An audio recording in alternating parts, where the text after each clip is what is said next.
Welcome back in. Thank you for coming back in. Chosens and Reflections.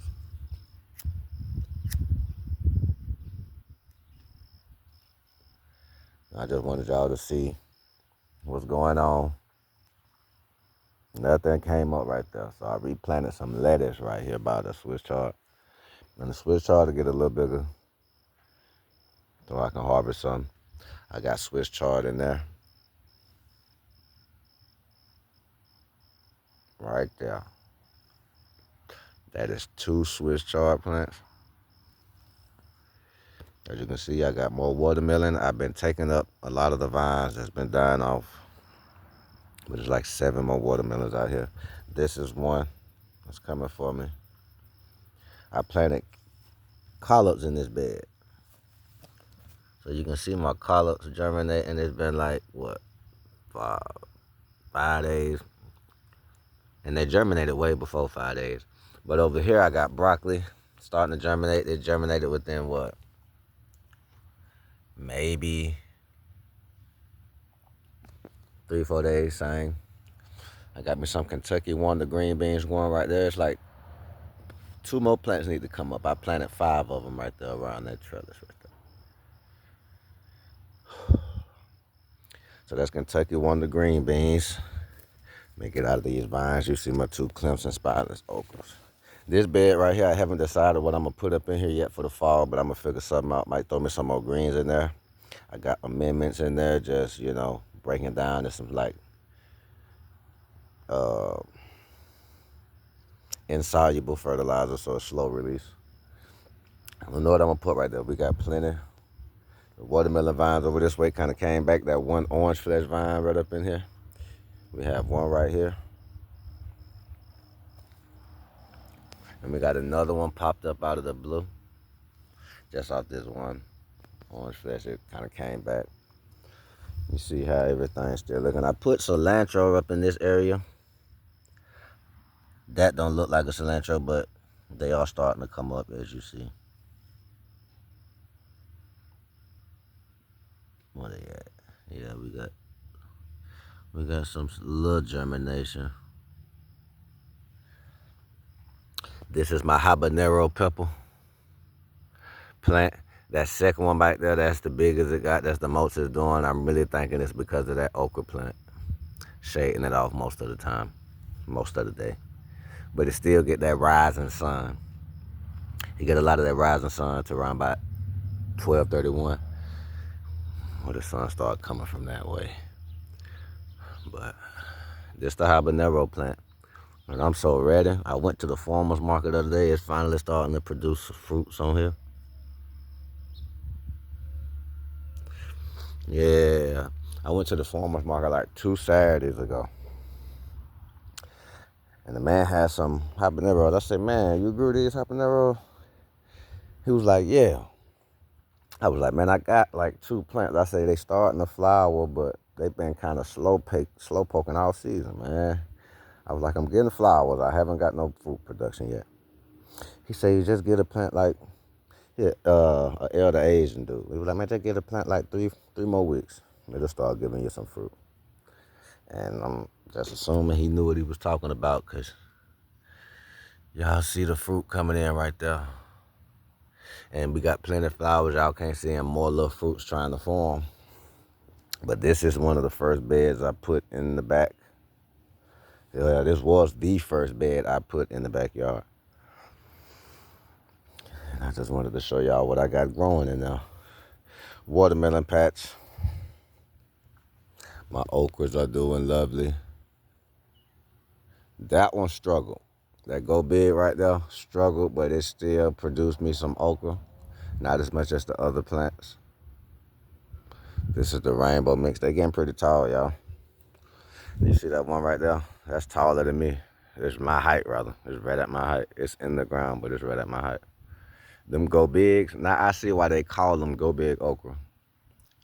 Because they going to go big, tall. The rest of the watermelon patch, something is happening to that specific watermelon. Trying to keep these squash bugs under control. It's been cool, so they ain't been really out, but I've been seeing them here and there. I just want to tell y'all this. You learn about the squash bug when you get your first experience with it. Squash bug would jump on everything and start eating on everything, killing it. See, look at it. I had one growing right there, didn't even know it. When you see stuff like that, just take it off your plant. Yeah, I didn't even know that was there. That's crazy. And it looked like, dang, I almost fell. It looked like it was some kind of yellow flesh. Something got a hold of it. That might be them dang on squash bugs. Couldn't nothing else get to it right there. It was some kind of insect. I just throw it out there. But yeah, yellow flesh, sugar baby hybrid, but that one going bad. I need to take it off the vine. Let me take y'all over here. End of August, beginning of September. Fall starts Fall starts September 22nd, first day of autumn. So yeah, we had another one coming in over here.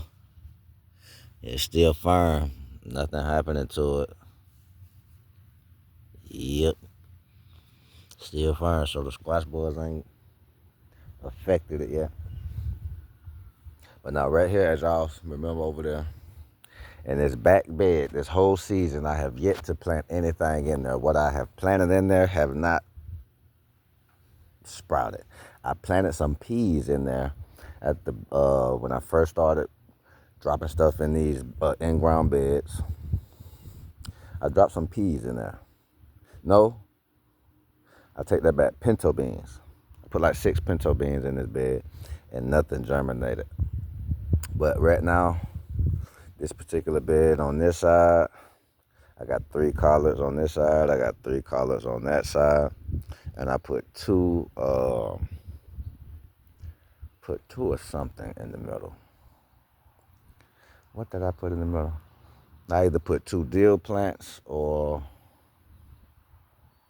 no, I put 2 arugula plants in the middle. So like right here in the middle and right there in the middle, I got 2 arugulas. This side and that side is just lined with 3 Georgia Southern collards. Now right here, kind of did the same thing. I put me a turnip green in the middle, 7-top turnip green, 7-top turnip green in the middle right there. And on this side, 3 cabbage, and on this side, 3 cabbage. But it's the Copenhagen early market on this side, and it's the early golden acre cabbage on this side. Okay, that's how I'm doing it.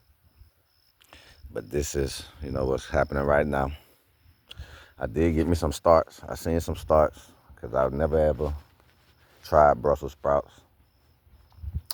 I dropped me some dill seeds in here, covered them up, boom, boom, bam.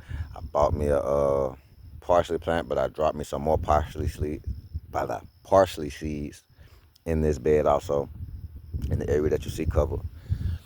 I got a Brussels sprout right there, and a Brussels sprout right there. Now I know y'all looking like, oh, that's too close. Even no, okay.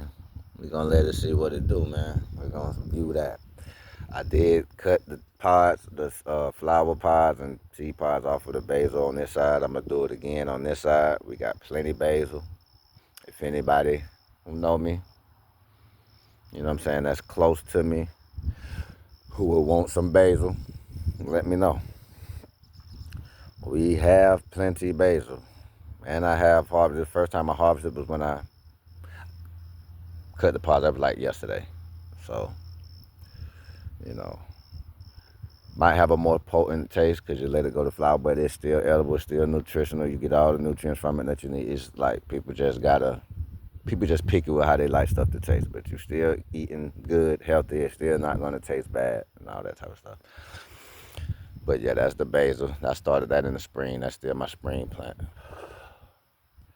Whew. I feel tired for some reason this rising, man. But yeah, that's my parsley right here in this bed. I dropped dill seeds, and I got two. That's Jade Cross. Jade Cross. Let me see if I can see that. Jade Cross Brussels sprouts. Okay. Yup. That's what we doing. Look how that okra looking. Yeah, that okra gonna grow to your first frost. It might last after that first frost. You just never know. But it is a heat-loving plant, so that first frost, what's wrong with me? That first frost will probably kill it off. So that first, just boom, bam. But that's back here. Y'all see how they looking rough, especially my banana over there, banana pepper plant tree. It's because I don't know why I keep wanting to say aphids, but these squash bugs, man. Y'all remember my purple bell pepper looked way better than that. And then I did add an aloe plant to the garden back here. That'll be the only one I have. I'm not putting no more aloe back here. You know. Yeah, we're not putting no more aloe back here. You see how my flowers doing. I got some seeds trying to pop up. I don't know what that could be. Look like some kind of brassica seed. It could be flowers though. I don't know if y'all can see that spider web, but they got it coming from that post right here. My goddamn thing. I ain't gonna mess with it. See the zinnias? Just found out. Zinnias like kind of cool weather. No doubt. Yeah, they can. That's why they tell you in the spring and stuff, in the summer when you plant them, make sure they get a little partial shade. They like the cool. When these temperatures started getting under 90, 85, some days it was at 72, past like week or two. We've been getting a little bit more rain. They started looking lovely. And the jasmines. Got the two jasmines on the end, but these zinnias looking like real lovely. I need to come out here, cut that dead stuff off of them, keep them looking kind of full like this one. Yeah. But this flower bed right here, and it's simple flowers. You see how the mushrooms growing in this area. They may be basic and simple flowers, man, but these flowers has brought in the pollinators, man. Not just these flowers, but also flowers from the fruits and the plants and trees that I have growing. But nah, I really think I chose some good flowers to just put back here. Big enough, bold enough. They got that color that'll just pop out, especially when it's sunny. Nah, it'll attract different kind of pollinators. I seen about 4 different kind of exotic butterflies messing with my hibiscus flowers. And if you don't know what I'm talking about the ochre flowers. That's part of the hibiscus family. Sorrel, sorrel, however you want to say, all that's hibiscus flowers. That's the hibiscus family. But I haven't got no more bunnies. Something went to knock them in the dirt, but I'm still getting new greenery. I'm still getting more flowers. I don't stress about this stuff. I don't trip. I let things do what it do. That's how you learn and figure out what you need to do and how you can keep it, standing in the paint. But this is the purple bell. We still gonna have peppers growing, but I think these squash bugs almost sabotaged my garden, man. Now I'm gonna tell y'all about this jalapeno. I came out here like 2-3 days ago, and I was harvesting a whole bunch of stuff, and I came to this plant to harvest some plants. Almost every